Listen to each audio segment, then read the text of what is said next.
white, so does that mean I can only listen to like half of Chips and Salsa? That's the smartest thing I've ever heard anyone say about anything. Welcome back to your Chips and Salsa show. This is Don Jorge El Alacran. I'm back with my co-host Alice Lara here. And with our special guest who just came in, the infamous Jana Jackson, my friend Jana Jackson. Yay! She's so good. Her history is so fantastic. Maybe she'll talk a little bit about her past and enlighten a lot of people that don't know. Jana is welcome back, Jana, one of our favorite chipsterettes.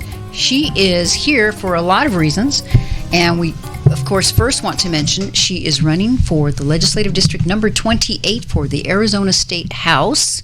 She started her campaign, and we're going to talk about that. She also is STEMS, and you're on the board of STEM. Yeah, with the Jana Jackson for Kids Foundation.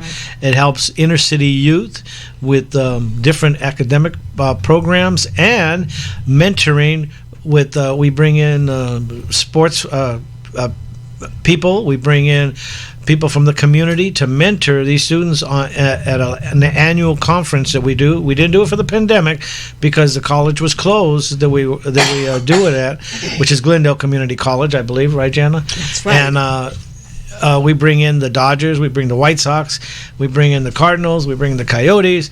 I mean, she's got a whole list of people she brings in. The Glendale SWAT Police Department, the mayor of Glendale, the vice mayor of Glendale, the dean of the dean, right, of the Glendale Community College, the president of Glendale Community College. This is a big event, and Jana will tell more about this. Okay, Jana, it's all yours. Well, thank you. I'm so sorry. Did you get the coffee all the way? I just got out of school, and I'm running from school. And I really, really appreciate both of you allowing me to come. Oh. It is just an honor to be able to come and to speak with people on your radio station. Central City, I just thank Central City for everything that they have done, not just for me, but for the whole community. I have students now that listen to your station. Oh, that's awesome. Yes, because it started a long time ago when we started talking about them. And our Kids and the Kids Foundation, now that the foundation is just about 7 years old. Yep. And we have students that are in college. One of the students, she just had a baby. Oh. And she's a junior in college. She was going into her junior year. And then we have students that are going into the military, going into different kinds of, we have one student that wants to be an entrepreneur. He wants to open up a restaurant. There are just so many success stories from the Kids Foundation. And so I'm just very, very pleased that, you were able, and, of course, Jorge, he's on the board, would be able to just help us with the kids. And, the thing is, I didn't know nothing about this. And then the first time we had a conference with the students, a lot of the students were new at it. None of them were good at public speaking. They couldn't talk in front of a microphone. I mentored them on the talking in front of a microphone. We got them on stage, and over the years, they became pretty good at talking in front of a microphone, feeling that inner confidence with themselves. And we have some of them, they get on stage and they talk about what their progress has been with the foundation. These are inner city youth that Jana has taken time to mentor with us and with the community, because we bring in the community, like I said, the Dodgers, the Cardinals, the White Sox, all of them are all part of this program, and I'm a board member, and she's got several people in this board that are very, very talented people, and they all bring this together, and I hope this year, I hope we really rock it. Plus, of course, your election, too. Yes. Well, we're looking at the first part of November. We don't have a date right now of having our first award banquet. Oh. And, for parents to come, for us to have a great meal for them, for us to give some awards to some of the people that have helped us throughout these years, as well as to give scholarships to our children. And that was always the dream. Give them scholarships as they are going. We have a very dear friend who, we have the dress boutique for the homeless shelters. And the women that made those dresses, we designed a coloring book, and the coloring book is called Rading's Garden. Now, Radine has passed away, and so we will have a special scholarship for a coloring competition for those that are in kindergarten all the way through third grade, because Radine was a part of making the dresses for them in the boutique. And we'll be taking these dresses and having fashion shows in some of the homeless shelters here. But we have a very nice scholarship. And the scholarship is basically going to be sort of centered around her husband, Wes Harris. Radine Harris has passed away. She was just an incredible trooper. Her garden was full of hummingbirds because she loved hummingbirds. It's almost a hummingbird sanctuary. And so Joe Zona designed the coloring book for us. He actually went in the garden, and he drew the garden, and he also drew Radine, and he also drew Suzanne Cash, who is now, she's listening. I know Suzanne is 90-ish. I know she has hit that 90th She birthday. doesn't look. She doesn't look that. She doesn't look like that. And so we're going to have Suzanne also played a part with Radine, and we want to honor both of them. So we'll have great. Wes coming up and giving scholarships. And so these little girls that we gave dresses to when they were 5 and 6 are really now middle school students. You know, some of them Wow. are 10, 11, and 12. You know, but we only do the boutique for the little girls. So we want to have little girls come. We want to have a little slight fashion show, and it's not going to be about us talking. It's going to be about them sharing their stories.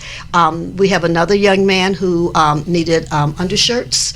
I don't know if you remember him. His big concern was being able to shine his belt buckle in junior ROTC.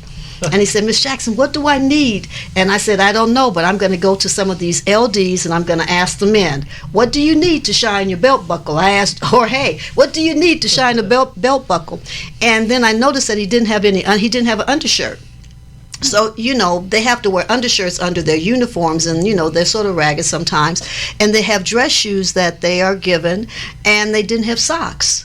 So these LDs pulled together for these young men, because everybody has hard times. I had hard times. I have, 3 brothers, 3 sisters, being born in Chicago, in the inner city of Chicago. I had hard times. We all have fallen onto hard times. And when you have a lot of sisters and brothers, which I had, sometimes certain things are given to the little ones, and then the older ones, we don't even say anything. Well, that's what happened. And we had certain people in legislative districts donate undershirts, belt buckle shine, and socks. Now, these kids are going into the military now. So to have them come up and talk about these stories, and remember there was one young man who came up and he said, I call them Afro-Latinos because they're half African-American, but they're also... I like that term, Afro-Latinos. Yes, because their mothers are Latino. Many of the mothers are from Mexico, from Spain, from different places.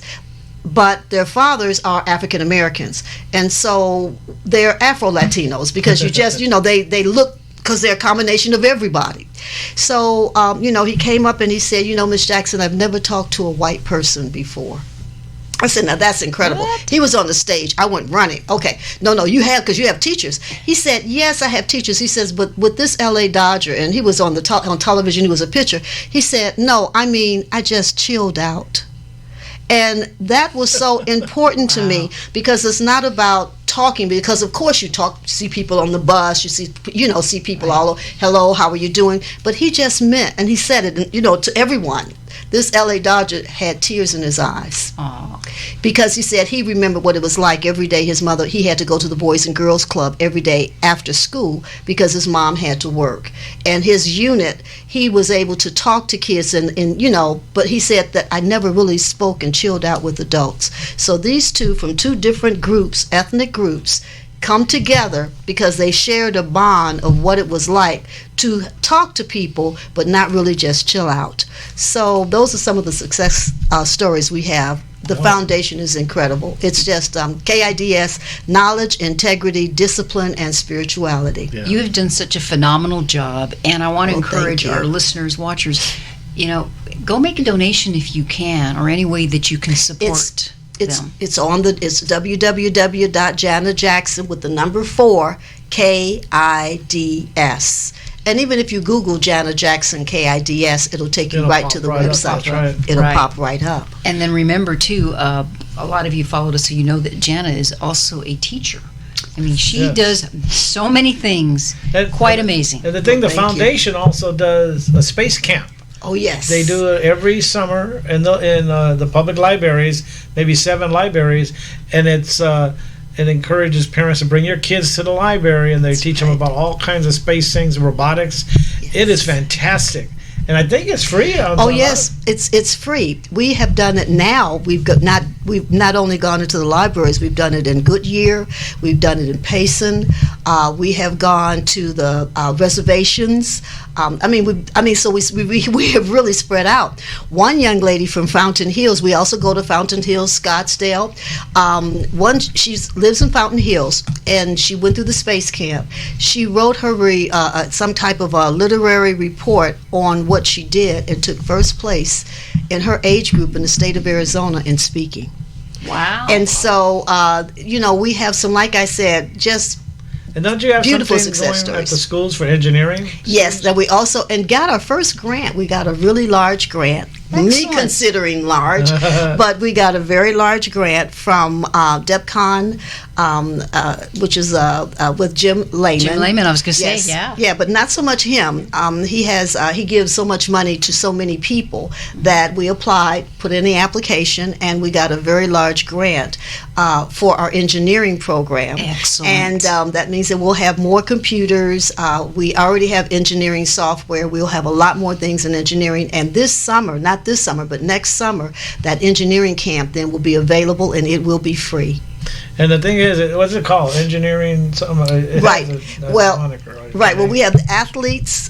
We have just an engineering camp, so it doesn't really have a specific name. But engineering camp. I know We have Space Camp has space camp. Right. It's the big brother sister to the space camp, because those that go to the space camp are usually in let's say 7th grade, 6th grade, 7th grade to 8th grade. But the engineering camp is designed for those that are in 9th grade, and we will have mentors that are in college coming and mentoring and working with us, and then they'll be doing a different kind of coding, because in space camp we do coding, we do robotics, but they're going to do a different kind of coding. Isn't this fantastic, people? Just That's why you should always be cognizant of these foundations, because they're good. We do the Damien Gozar Foundation, the Jana Jackson for Kids Foundation, and there's a couple other foundations that me and Alice follow.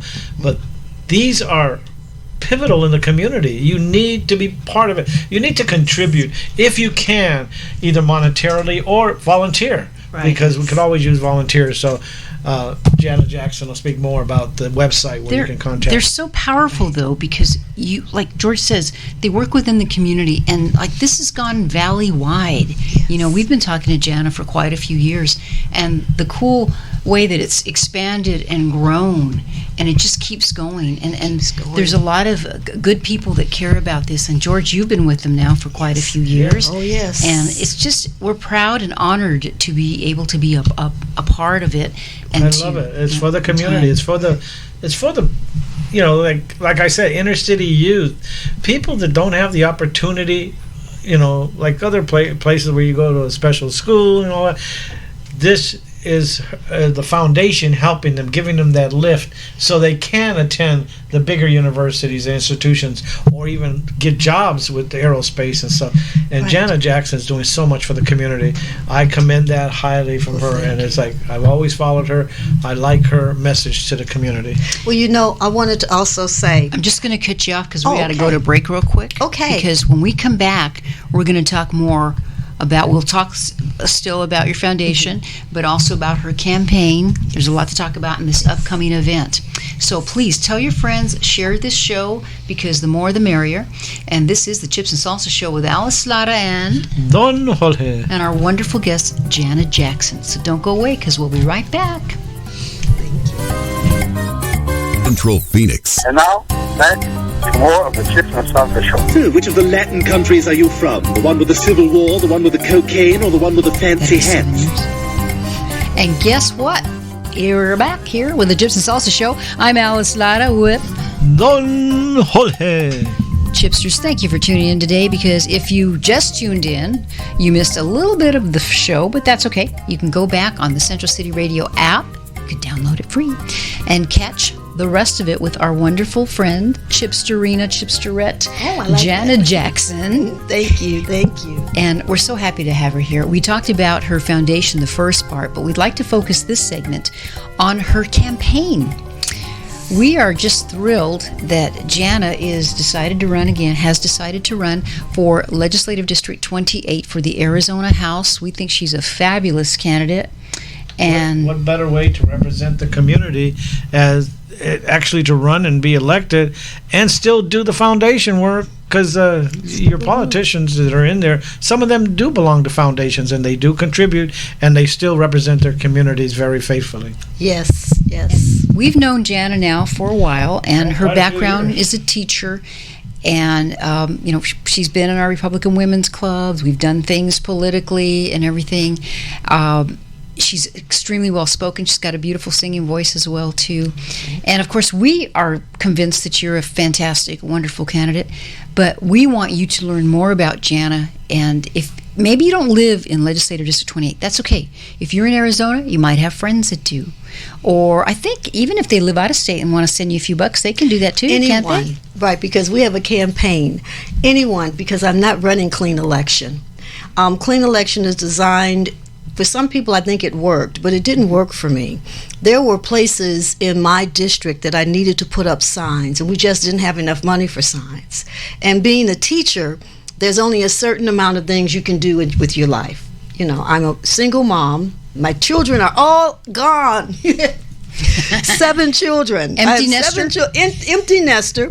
I have children that are of all races. I have a son that I termed this term Afro Latino. I love that. You know that, and the reason is because his mother is from Mexico, and his father was from Cuba. So when you have that combination, and then there was the African Cuban. Uh-huh. So that's one. Then I have another daughter that is Latino and Caucasian. I have a daughter that's half African. Her father was from Africa. Her mother was African American. And then my children are Creole. So I have Creole, and so the colors are it's just a rainbow of colors. Rainbow, absolutely Nice. rainbow. And most of my children, some of them were very old. They were older when I adopted them. And then some were babies, like three weeks old. And then Ashley was actually 3 days old. So, to bring them in. And so I was never a foster mom. Always wanted to adopt them because I never wanted to give them back. I bet. Didn't want to give them back. If you give them to me, I want to keep them. Plus, I have all my students in my classroom. But I'm running for them. Someone asked, why do you want to run? And I told them because as a teacher, it's getting time for me to leave. I'm at the point in teaching where I've taught for a long time. And when you get to be a veteran teacher, there comes a time period when the younger teachers need to take over. Mm-hmm. And times have changed so much. And so I said, what can I do? What is it that I'm going to do this next stage of my life before, you get to a point where you just want to sit down and rest, but I'm not at that point.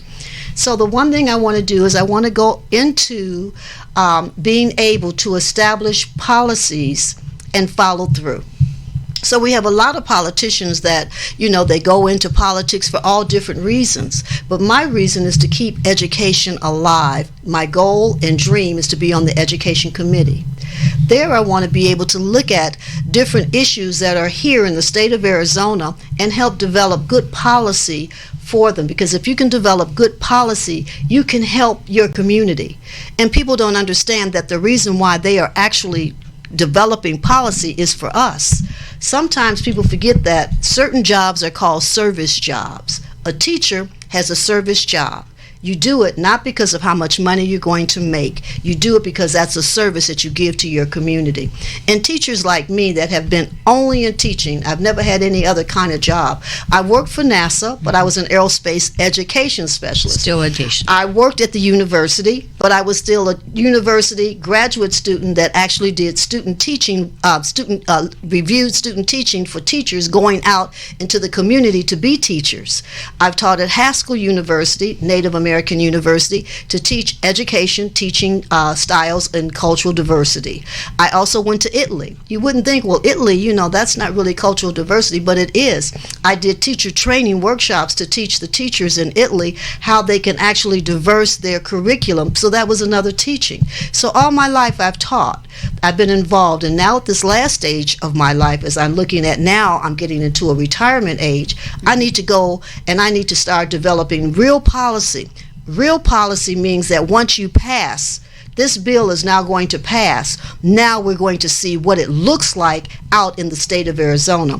And if you can't see what a bill looks like, and it doesn't look like an HB number, but what it looks like, then you know you have arrived. And we have a lot of bills that are on books that you can't say what it looks like. And it's not meaningful until actually you can touch the people. I don't care how popular you can be with them when you're running. You've got to be popular with them when you get into that house and you start voting on bills. Then you become popular because you become a champion of the people. And that's my goal. You know, you said something very interesting. As we've been around politics for a long time, and you know, people never say, "Oh, they got such and such bill," and they just kind of do it in a one-sentence term.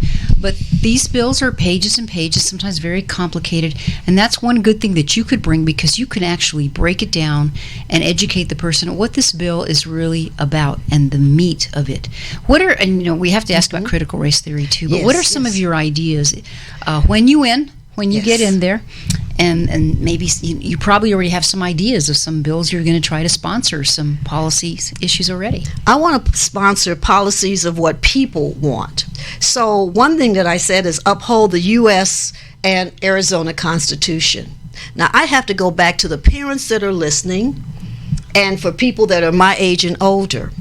When we were in school, and I'm going to sort of bring in critical race theory as an example, when we were in school and we were in 7th or 8th grade, you did not graduate unless you passed the Constitution test. Yes, ma'am. And then you had to recite the preamble. It was not in Chicago or in Indiana. It was throughout the United States. Everyone in 8th grade in the United States had the Constitution. There's a history of critical race theory, which we don't have time, but the person who created critical race theory, her name was Gloria Ladson-Billings. She read my dissertation. Really? I studied under Gloria Ladson-Billings. Are you serious? And a lot of people stand and they talk about critical race theory, but they don't really know critical race theory. They know from articles. Now, some of them do. Most of them have read articles and put the articles together, but as you come down and as you know in research, that bottom line, Gloria Ladson-Billings, she was my teacher. And then when you look at when did it start, people don't know that W.E.B. Du Bois in 1910 wrote a paper, an article called The Crisis. He was the first one in the United States to put critical race theory with people that live in the United States. People don't even understand this. So when we start looking at the history of the people, and then we put that together, and we look at the U.S. Constitution, this is what I want to bring together. When I was in school, the U.S. Constitution was in 8th grade. You had to take it. You had to recite the preamble. All of a sudden, in 9th grade, it stopped. What was happening in the 70s and the 80s that made the U.S. Constitution go away? And we had to take, I remember, because 8th grade, it was 8th grade civics. So it was a whole semester of a class, and that was totally what it was devoted to as well. What was taken out of the curriculum? The U.S. Constitution, and what was replaced with it? It was this big, quote unquote, with the Black Panthers that danced all over the world, or United States, Black history. Do you remember when Black history came into the classroom? When this came into the classroom, even the books had to change. People started looking at the books and saying, you've got to include everyone in this picture or we're not going to purchase the books. Economics. So when we look at upholding the Constitution, it's not that Black history was bad, because it's not. That's what I took. It's just that you don't take something out, you leave it in, and then you add. But that's not what our country did. And this was not just in Chicago, it was all over the United States.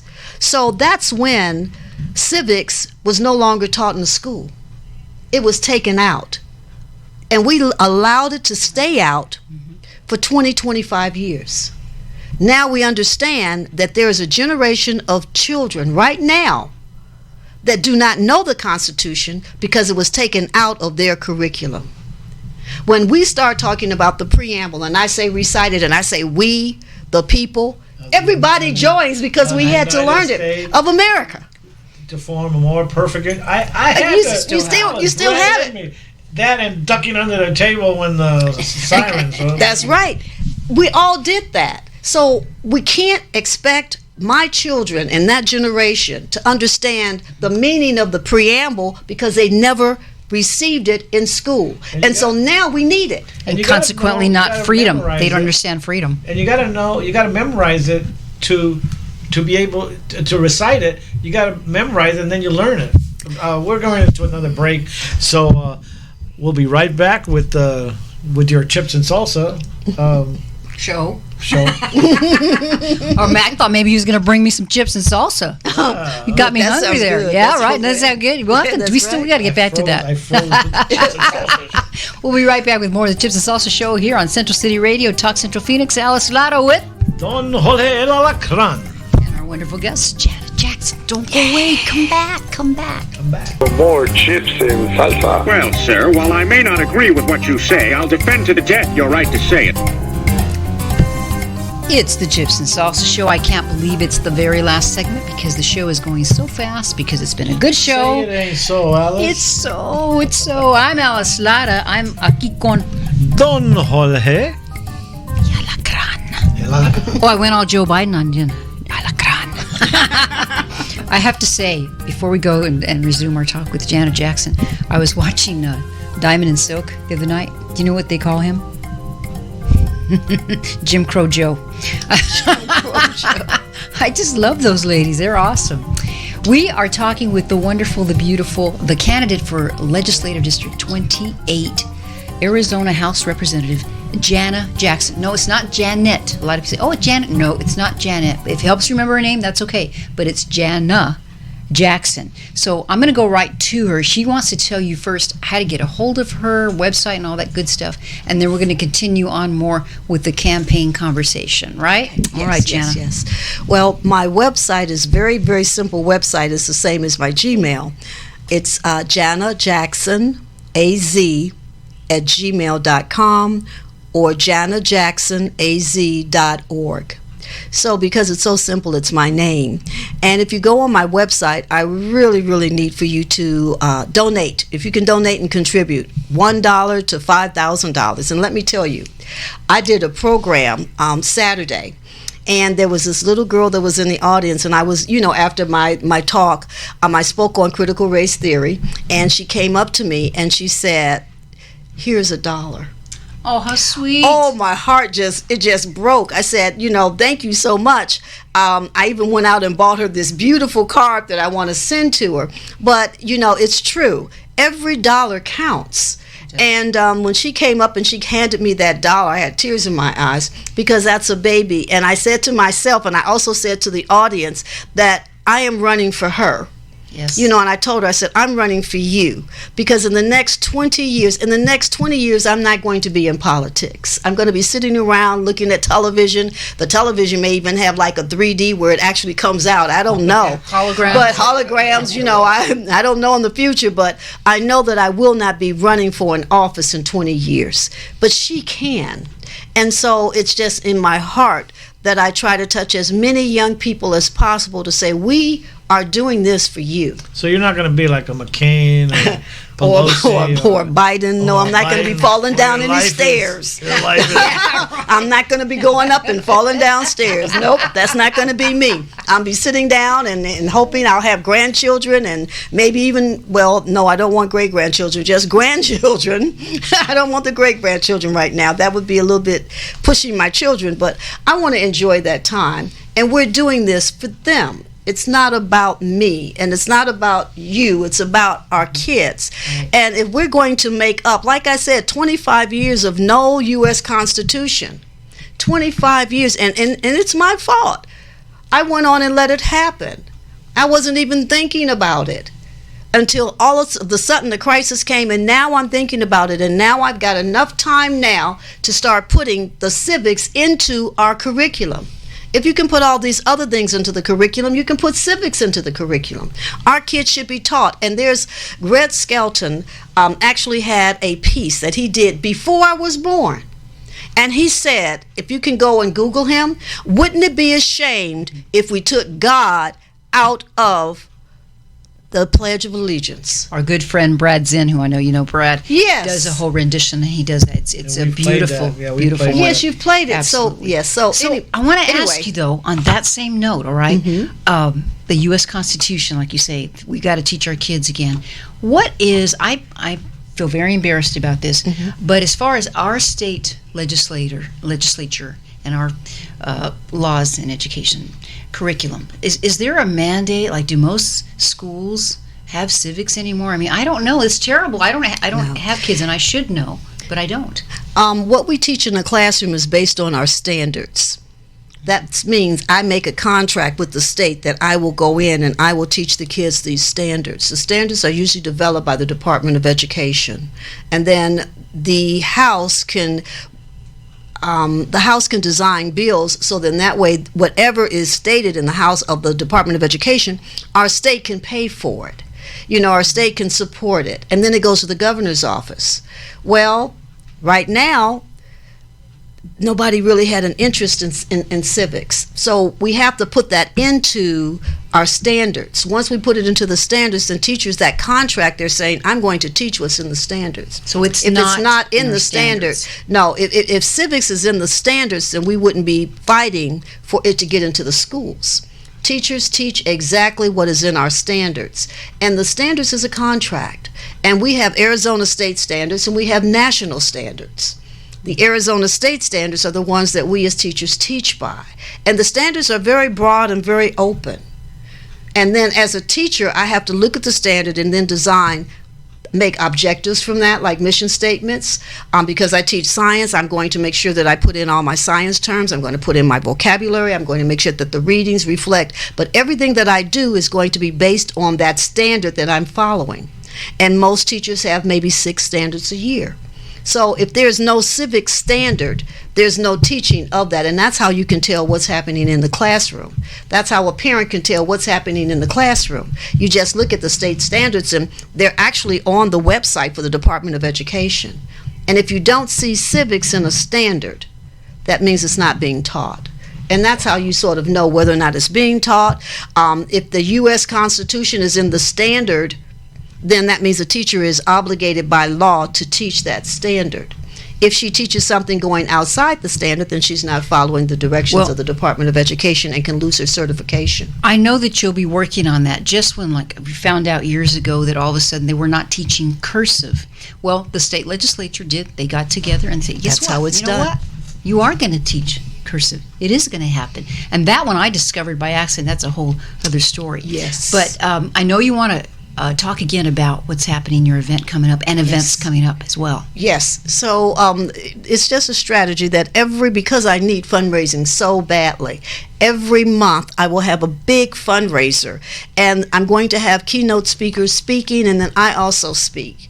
And this is coming up in August the 7th. It's going to be at Scottsdale Worship Center, which is my church, and it's going to be in the Annex building. And what we're going to do is we're going to have some incredible speakers. Now, I know one of the speakers, Darren Birch, has spoken on your show. He's a very good friend of mine, and I asked him quite some time ago, okay, will you please come and speak? And we're going to talk about child trafficking. And I don't know if you knew this in his background, but when he was he's a retired sergeant. When he was working, he actually worked in the unit for child trafficking. And so that's what he's going to speak on. And then we have another just incredible couple that I know that I've heard in the women's club, and I know you know, Andrea and Dwight Kadar. And they are national speakers on child trafficking, and they're even going to do a really short kind of video. And then we have my friend Kathleen Wynn, and Kathleen Wynn is going to be running for CD9 for a congressional seat. But before I invited her, she was not. She just announced. But Kathleen is also an expert in child trafficking. Right. So we're just going to talk about child trafficking, what parents can actually watch, because sometimes your son or daughter may say something at home. It may not be about them. It may be something about another child. So that's going to be on August the 7th. I might sneak up on the stage without her knowing. Please, Yeah, he wants to be a please. speaker. We've got 15 seconds. Okay. Give your website out, Jana. My website is www.janajackson.org. And my email is is Jana Jackson az@gmail.com. Thanks so much for being on. I'm Alice Ladowit. Don't drink and drive. That's right. And walk on next week, Tuesday at 4 p.m. Thank you, Jana Jackson. Thank you. Thank you, everyone, for listening. Thank you.